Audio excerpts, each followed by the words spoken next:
ప్రార్థన చేయవచ్చా, చేయకూడదా? ఖచ్చితంగా చేయవచ్చు. అనుభవాలే కొన్ని మనకు నేర్పిస్తూ ఉంటాయి. అనుభవాలు నేర్పిస్తూ ఉంటాయి. ఇప్పుడు దేవుని బిడ్డనా, దేవుడు గొప్పోడు, ఆయన బిడ్డలు కూడా ఖచ్చితంగా గొప్పవాళ్ళు అవుతారు. ఇక్కడ గొప్పతనం అంటే డబ్బుంటే గొప్పోడు అవడో, ఆ వ్యక్తిత్వం ఉంటే గొప్పోడు అవుతాడు. చెప్పండి హల్లెలూయా. చాలామంది అనుకుంటూ ఉంటారు డబ్బుంటే గొప్పోళ్ళు పెద్దోళ్ళు, పేరెడి గొప్పోళ్ళు పెద్దోళ్ళు. డబ్బుంటే గొప్పోళ్ళు పెద్దోళ్ళు ఎప్పటికి కారని. కాబట్టి ఆ డబ్బును చూసి ఆ మనిషి కొద్దిగా గౌరవిస్తారు, కానీ పక్కు చింద తెచ్చి వాడు బతుక అనుకుంటారు. వ్యక్తిత్వాన్ని చూసి, వ్యక్తిత్వాన్ని బట్టి వచ్చే గౌరవము, గొప్పతనము అవి వేరే ఉంటాయి. అవి మనం పొందుకుందాము గాక. మన వ్యక్తిత్వాన్ని మనము చక్కగా కట్టుకోవాలి. మన వ్యక్తిత్వాన్ని చక్కగా మనం కట్టుకోవాలి, నిర్మించుకోవాలి. ప్రతి దేవుని బిడ్డనా, దేవుని దగ్గర అడుగయ్యా, నా గొప్పతనాన్ని వృద్ధి చేయి. హల్లెలూయా. నా గొప్పతనమును వృద్ధి చేయము. ప్రతి దేవుని బిడ్డరా, ఒక భక్తుడు దేవుని దగ్గర అడిగాడు. దేవుడు ఇచ్చిన జవాబు చూద్దాం. యెహోషువ గ్రంథంలో 3వ అధ్యాయంలో, యెహోషువ గ్రంథం 3వ అధ్యాయంలో ఒక చక్కటి మాట దేవుడైన యెహోవా తన సేవకుడైన యెహోషువకు ఇస్తున్న గొప్ప వాగ్దానం చూద్దాం. 7వ వచనంలో, అప్పుడు యెహోవా యెహోషువతో ఇట్లనెను, నేను మోషేకు తోడై ఉండినట్లు నీకును తోడై ఉండునని ఇశ్రాయేలులందరూ ఎరుగునట్లు నేడు వారి కన్నుల ఎదుట నిన్ను గొప్ప చేయ మొదలుపెట్టిదను. హల్లెలూయా. నిన్ను గొప్ప చేయ, దేవుడు గొప్ప చేయాలి. దేవుడు గొప్ప చేయాలి అంతే. ఇక ఆ మనుషునికి తిరిగి ఉండదు, ఎవరు ఆపలేరు. దేవుడు కార్యం చేయగా దానిని త్రిప్పివేయగలవాడు, ఆపగలిగిన వాడు ఎవడు అంటాడు. ప్రతి బిడ్డరా, యెహోషువకు నమ్మిన పరిచారకుడు, మోషేకు నమ్మిన పరిచారకుడు యెహోషువ. నమ్మదగినవాడు, నమ్మకమైన వాడు, మంచి మనసుతో దేవుని అనుసరించిన వాడు యెహోషువ. మంచి మనసుతో, పూర్ణ హృదయముతో దేవుడిని యెహోవాను సేవించినవాడు. ప్రతి దేవుని బిడ్డరా, మోషే తర్వాత యెహోషువ ఫామ్ అయ్యాడు. లైన్లోకి వచ్చాడు కానీ భయపడుతున్నాడు. ఈ ప్రజలు నా మాట అంటారా? నేను చెప్పిన మాటకు విలువ ఉంటుందా? నా మాటకు విలువ ఉంటుందా? నా మాటకు గౌరవం ఉంటుందా? నన్ను చూసి, నా వయసును చూసి గౌరవిస్తారా? చాలామందికి ఈ ఆలోచనలు ఉంటాయి. మాటకు విలువ లేకపోతే కదా మనం చాలా ఫీల్ అవుతాం. అరే ఇదేంటి, నేను ఇంత మంచిగా వీరు చెప్పిన నా మాట వీరికి లెక్క లేకుండా పోయిందేంటి, విలువ లేకుండా పోయిందేంటి అని రెండోసారి మనము ఏదైనా సలహా ఇవ్వాలన్నా ఇక వారికి ఇవ్వం. ఎందుకంటే మాటకు విలువ లేనప్పుడు రెండోసారి వారికి సలహా ఇవ్వడానికి మనం ఇష్టపడం. ఎవరికే వారు తెలుసుకునేంత వరకు ఆ మాట విలువ అర్థం కాదంటారు. ప్రతి దేవుని బిడ్డలారా, కొన్నిసార్లు మనం సమాజంలో ఇదొక అనుభవం కూడా వెళుతూ ఉంటాం. నా మాటకు విలువ లేదు. ఇంకొంతమంది ఉన్నారు, అసలు నా ఇంట్లోనే నాకు విలువ లేదు అనేవాళ్ళు కూడా ఉన్నారు. నేను పనిచేసే దగ్గర నా మాటకు విలువ లేదు అనుకుని బాధపడే వాళ్ళు ఉన్నారు. ఇంకొన్ని సందర్భాల్లో ఆఫీసులో అసలు నేను పనిచేసే చోట ఆఫీసులో అసలు నా మాటకు విలువ లేదు, కాబట్టి నేను మాట్లాడకుండా ఉండటమే మంచిది అనుకుని చాలామంది మంచి మనసు ఉన్నవారు కూడా మౌనంగా ఉన్నవారు ఉన్నారు. ప్రతి దేవుని బిడ్డలారా, ఇటువంటి పరిస్థితులు గుండా వెళుతున్నవారు, నా మాటకు విలువ లేదు కాబట్టి నేను గొప్ప వ్యక్తిని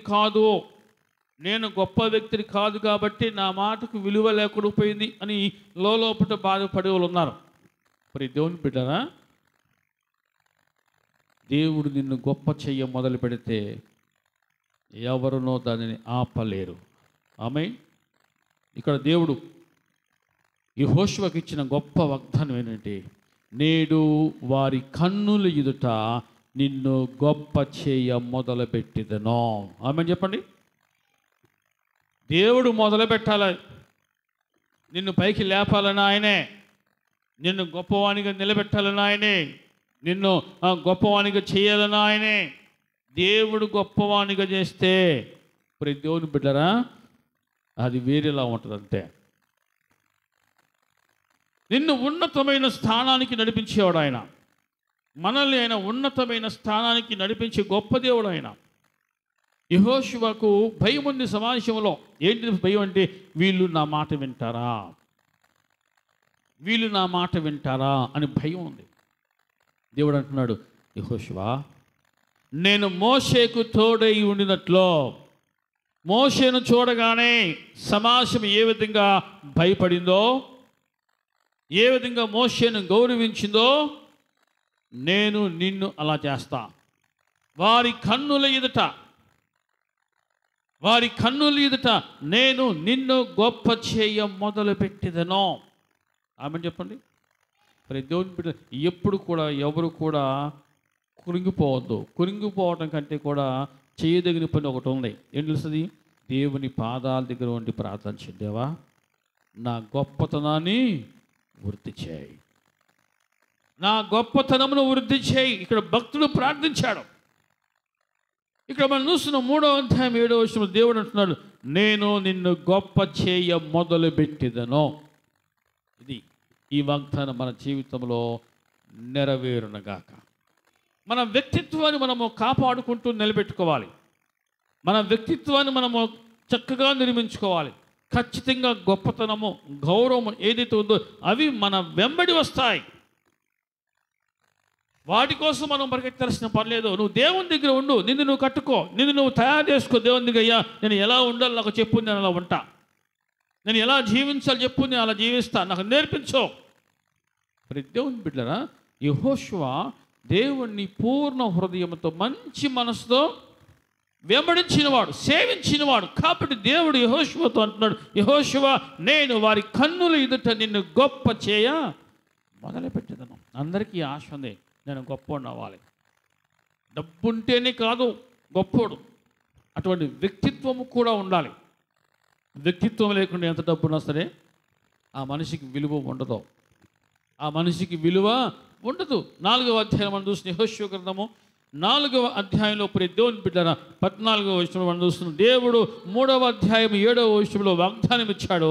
4వ అధ్యాయం 14వ వచనంలో, ఆ దినమున యెహోవా ఇశ్రాయేలీయులందరి ఎదుట యెహోషువను గొప్ప చేసెను గనుక వారు మోషేను గౌరవించినట్లు అతని బ్రతుకు దినములన్నిటిను అతనిని గౌరవించిరి. ఇది దేవుని కార్యము. ఇలా ఉంటుంది. ఏ ప్రజలైతే నిన్ను తక్కువ చేసి మాట్లాడతారో, ఏ ప్రజలైతే నిన్ను చులకనగా చూస్తారో, నా దేవుడు అంటున్నాడు, వారి ముందు నేను నిన్ను గొప్ప చేసేదను, నేను నిన్ను గొప్ప చేసేదను. దేవుని దగ్గర వినయముతో అడుగు, దేవా నా గొప్పతనాన్ని వృద్ధి చేయి, నా గొప్పతనాన్ని వృద్ధి చేయి. ఈరోజు సమాజంలో నా మాటకు విలువ లేదు, కానీ ఖచ్చితంగా వారు నా మాట కోసం ఎదురు చూడాలయ్యా, అలా నన్ను వృద్ధి చేయి. అడుగు దేవుణ్ణి, పొందుకొందువు కాక. ఇటువంటి ప్రార్థన చేయండి. ఎప్పుడు చేసి రొటీన్ ప్రేయర్సే కాదు. ఇక్కడ భక్తుడు 71:21 ఏమంటున్నాడు కీర్తనలు, దేవా నా గొప్పతనాన్ని వృద్ధి చేయము, నా గొప్పతనాన్ని వృద్ధి చేయ. ఈరోజు పడిపోయాను, నన్ను చూసి సమాజం నవ్వుతుంది, సమాజం నన్ను తక్కువగా చూస్తూ ఉంది, చిన్న చూస్తూ ఉంది, అవహేళన చేస్తూ ఉంది. దేవుని దగ్గర అడుగుతూ ఉన్నాడు, నన్ను గొప్ప చేయి, నా గొప్పతనాన్ని వృద్ధి చేయి. ఆ సమాజము దేవుని బిడ్డన సమాజం హేళన చేసిందని, సమాజం తక్కువ చూస్తుందని ఎప్పుడు సమాజం వైపు చూడొద్దా.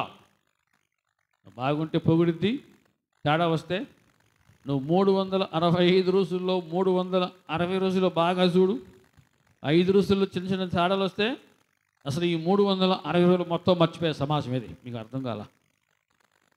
మొత్తం మర్చిపోతారంతే, ఒక మాటతో మొత్తం మర్చిపోతారు అటువంటి సమాజం. కాబట్టి ఇప్పుడు దేవుని బిడ్డనా, నీ మట్టుకు నీవు దేవుని పాదాల దగ్గర ప్రార్థిస్తున్నావా లేదా అనేది ఆలోచన చేయి.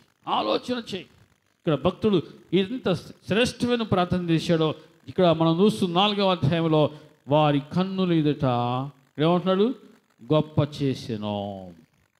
యెహోషువను గొప్ప చేసెను గనుక వారు మోషేను గౌరవించినట్లు. ఎవరికైనా సరే ఇది చాలా చాలా ముఖ్యం. గౌరవం ఇవ్వటం ముఖ్యం. ఎదుటి మనిషిని గౌరవించడం ముఖ్యం. నాకు ప్రేమ ఉంది, నాకు ప్రేమ ఉంది, నాకు దోమ ఉంది కాదు.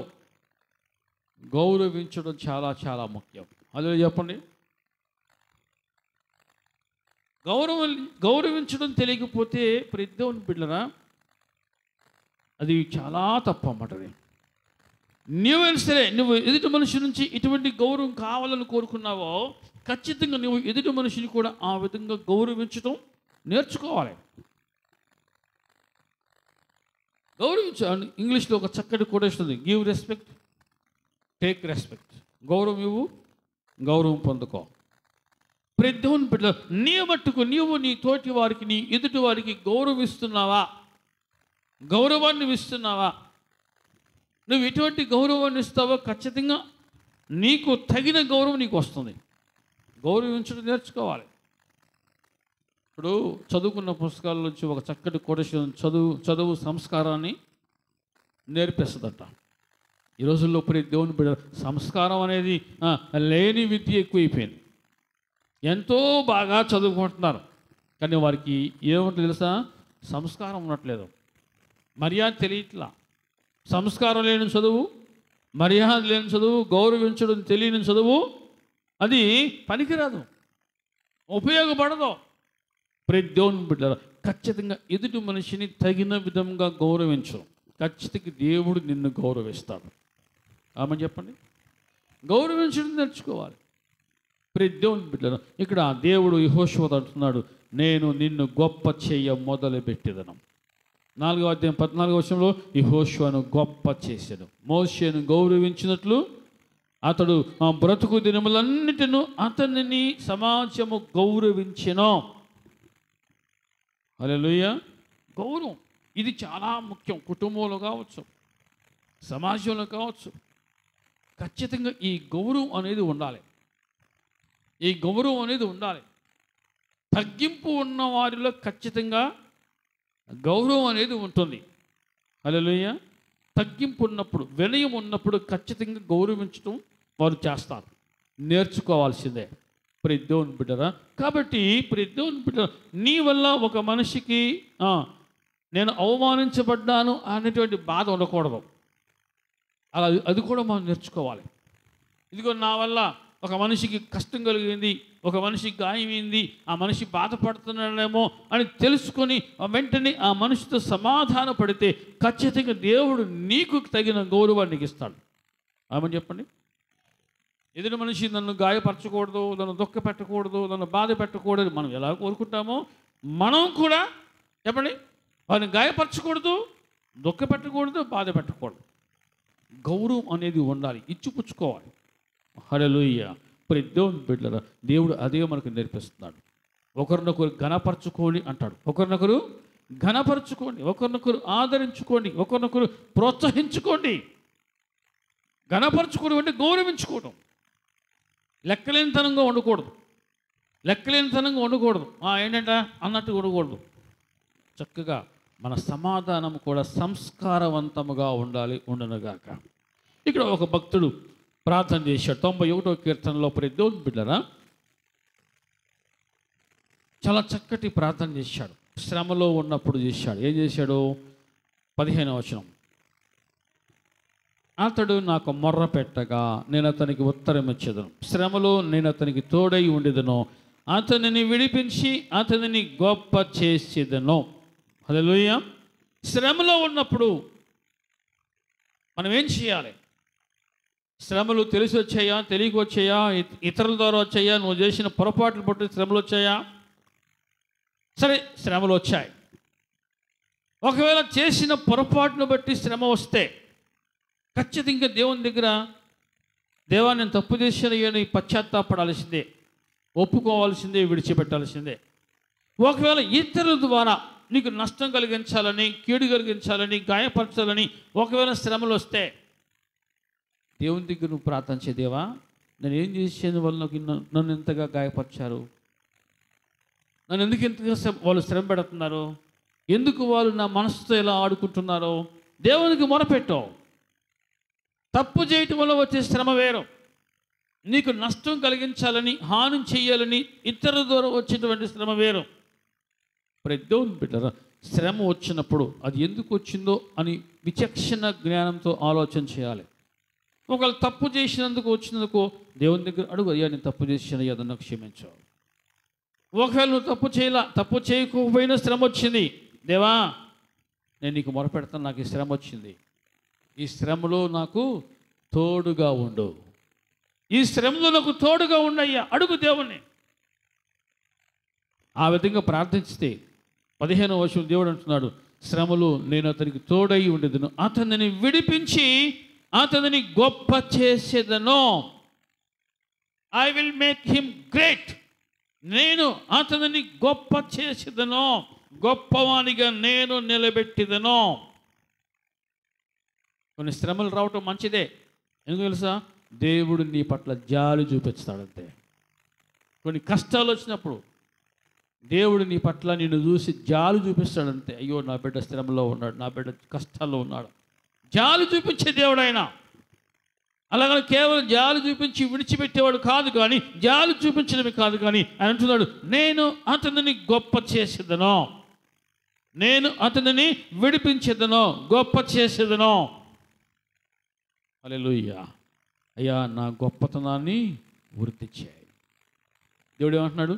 నేను గొప్ప చేస్తా, నేను నిన్ను విడిపించదను. అంత మాత్రమే కదా, 16వ వచనం, దీర్ఘాయు చేత అతనిని తృప్తిపరచెదను. హల్లెలూయా. ఇప్పుడు సమాజం ఎట్లాగుందంటే డబ్బు ఉంటేనే గౌరవం, డబ్బు ఉంటేనే విలువ, డబ్బు ఉంటేనే ఏదైనా. నీ మాటకు విలువ ఉండాలన్నా, నువ్వంటే గౌరవం ఉండాలని డబ్బు ఉంటేనే. అదే చూస్తాను సమాజం, డబ్బు. కానీ డబ్బు ఇవాళ ఉంటుంది, రేపు పోతుంది అనుకుంటూ ఉంటాం. దేవుని బిడ్డలారా, డబ్బును బట్టి వచ్చే గౌరవము ఏది నిలబడదు, కానీ నీ వ్యక్తిత్వాన్ని బట్టి వచ్చే గౌరవం చూడు, అది ఎప్పటికీ చిరస్థాయిగా నిలిచిపోతాయి. ఆమేన్. వ్యక్తిత్వాన్ని బట్టి దేవుడు నిన్ను దీవిస్తాడు, నీ వ్యక్తిత్వాన్ని బట్టి దేవుడు నిన్ను గొప్ప చేస్తాడు. మోషేకు ప్రార్థన చేసినప్పుడు దేవుడు సహాయం చేశాడు, దావీదుకు ప్రార్థన చేసినప్పుడు దేవుడు సహాయం చేశాడు. దేవుని బిడ్డలారా, నేను అతనిని విడిపించేదను, గొప్ప చేసేదను, అతనిని దీర్ఘాయువు చేత తృప్తిపరిచేదను అంటున్నాడు. అర్థమవుతుంది అన్నవాళ్ళు చెప్పండి హల్లెలూయా. దేవుని బిడ్డలారా, మనుషులు పై రూపాన్ని చూసి, అంటే నీ హంగు ఆర్భాటం చూసి ఇచ్చే గౌరవం ఉంటుంది, కానీ దేవుడు దాన్ని చూడడం. నీ మనస్సును, నీ హృదయాన్ని చూసి దేవుడు నీకు ఇచ్చే గౌరవం వేరే ఉంటుంది. దేవుడు ఇచ్చే గౌరవం కావాలి మనకి. హల్లెలూయా చెప్పండి. మనుషులేమో నీకున్న డబ్బును చూసి, నీకున్న విద్యను చూసి, ఉద్యోగాన్ని చూసి, హంగు ఆర్భాటాలను చూసి విలువిస్తారేమో, కానీ అది ఎప్పటికది ఎంతో కాలం నిలబడదో. అది ఎప్పుడైతే తగ్గిద్దో ఆటోమేటిక్ గౌరవం కూడా తగ్గిపోతుంది. దాని మీద ఎప్పుడు డిపెండ్ అవ్వద్దు, దేవుని కృప మీద నువ్వు డిపెండ్ అవ్వు, ఆధారపడు. ఖచ్చితంగా నా దేవుడిని అంతకంతకు వర్ధిల్ల చేస్తాడో. ఆమె చెప్పండి, వర్ధిల్లుదుగాక. దావీదు దేవునికి ఇష్టడుగా ఉన్నాడు కాబట్టి దావీదును దేవుడు అంతకంతకు వర్ధిల్ల చేసెను. ఆమె చెప్పండి. దేవుని దగ్గర అడుగు, దేవా నా గొప్పతనాన్ని వృద్ధి చేయి, నా గొప్పతనాన్ని వృద్ధి చేయి, నా కుటుంబాన్ని వెలుగులోకి తీసుకుంటురా, మరుగైన నా కుటుంబాన్ని వెలుగులోకి తీసుకుంటురా, నా కుటుంబాన్ని వెలిగించేయ్యా. వెలుగులోకి తీసుకొస్తా దేవుడు అంతే. నా దేవుడు నిన్ను, నీ కుటుంబాన్ని ఘనపరచునుగాక. దేవుని బిడ్డలారా, చూద్దాం ఆదికాండం 12వ అధ్యాయంలో ఇక్కడ దేవుడు విశ్వాసులకు తండ్రి అయిన అబ్రహాముతో మాట్లాడుతూ చాలా చక్కటి వాగ్దానం ఇచ్చాడు. 12వ అధ్యాయంలో 2వ వచనం, నిన్ను గొప్ప జనముగా చేసి నేను ఆశీర్వదించి నీ నామమును గొప్ప చేయుదును. అది దేవుడు చేయాలి ఏదైనా. హల్లెలూయా. నిన్ను గొప్ప జనముగా చేసేదను. ఇప్పుడు కుటుంబానికి ఒక్కడి ద్వారా కుటుంబానికి వచ్చే గౌరవం ఉంది. వినండి, ఒక్కడి ద్వారా కుటుంబానికి వచ్చే గౌరవం ఉంది. కానీ కుటుంబం అంతా అలా ఉంటే ఎలా ఉంటుంది? ప్రతి దేవుని బిడ్డ ఆ గౌరవం వేరే ఉంటుంది, ఇక ఆ లెక్క వేరే ఉంటుంది. ఇక్కడ దేవుడు అంటున్నాడు, నీ కుటుంబమును నిన్ను గొప్ప జనముగా చేసేదను. గొప్ప జనముగా, గొప్ప జనముగా చేసేదను. నిన్ను ఆశీర్వదించి నీ పేరును గొప్ప చేస్తా. నీ పేరు అలా నిలిచేలాగా గొప్ప చేస్తా. దేవుని వాగ్దానము మన జీవితంలో స్థిరపరచబడుగాక. మరి దేవుని బిడ్డలారా, దేవుడిచ్చే వాగ్దానం అలా ఉంటుంది. మనిషి స్వతహాగా తెచ్చుకునేది త్వరగా అంతరించిపోవచ్చు, వాడిపోవచ్చు. కానీ దేవుడిచ్చేది మనం దాటిపోయినా సరే మన పేరు అలా ఉంటుందంతే. నీ పేరును గొప్ప చేసేదను. నీ పేరు వింటే సంతోషిస్తారు, జనం సంతోషిస్తారు. నీ పేరు వింటే జనము పులకరిస్తారు. అలా చెప్పుకునేలాగా నేను నిన్ను గొప్ప చేసేదను. అబ్రహాము, నిన్ను గొప్ప జనంగా నేను చేస్తాను. మరి దేవుని బిడ్డరా, దేవుడిచ్చిన వాగ్దానము ఖచ్చితంగా అది నెరవేరుతుంది. అది ఆలస్యమైనను తప్పక నెరవేరును. అబ్రహాము ఎంతో కాలంగా ఎదురు చూశాడు. గొప్ప జనము, అసలు ఏమి లేదు అక్కడ. కానీ దేవుడు ఇచ్చిన వాగ్దానం, నేను గొప్ప జనముగా చేస్తాను. 24 సంవత్సరములు దేవుని సన్నిధిలో అలా ఎదురు చూచాడు. ఆమేన్. ఆ గొప్ప జనము కోసము, ఆ గొప్ప జనము కోసము అబ్రహాము 24 సంవత్సరాలు దేవుని సన్నిధిలో ఎదురు చూచాడు. ఈనాడు ఆయన సంతానం భూమి అంతటా, ప్రపంచం అంతటా ఉన్నది. ఆమేన్ చెప్పండి. గొప్ప జనం ఇప్పటికీ అబ్రహాం పేరు ఇప్పటికీ నడుస్తూ ఉంది, ఎప్పటికీ మన నోట పలికించబడతా ఉంది. అంటే దేవుడు ఆ పేరును ఎంత గొప్ప చేశాడో చూడండి. ప్రతి దేవుని బిడ్డరా, భక్తుడు ప్రార్థించాడు, అయ్యా నా గొప్పతనాన్ని గుర్తు చేయి. నీ కుటుంబంలో నీ బిడ్డలు అలా గొప్పవారుగా ఎదుగుదురుగాక. నీ కుటుంబం గొప్పగా హెచ్చించబడునుగాక. గొప్పతనం, నీలో ఉన్న గొప్పతనం సమాజం వెంటనే గుర్తించకపోవచ్చు. ఖచ్చితంగా ఒకరోజు ఒక టైం వస్తుంది, నీ గొప్పతనాన్ని సమాజం గుర్తించి నిన్ను ఖచ్చితంగా గౌరవించిద్ది, పొందుకుందువుగాక. ప్రార్థన చేసుకుందాం.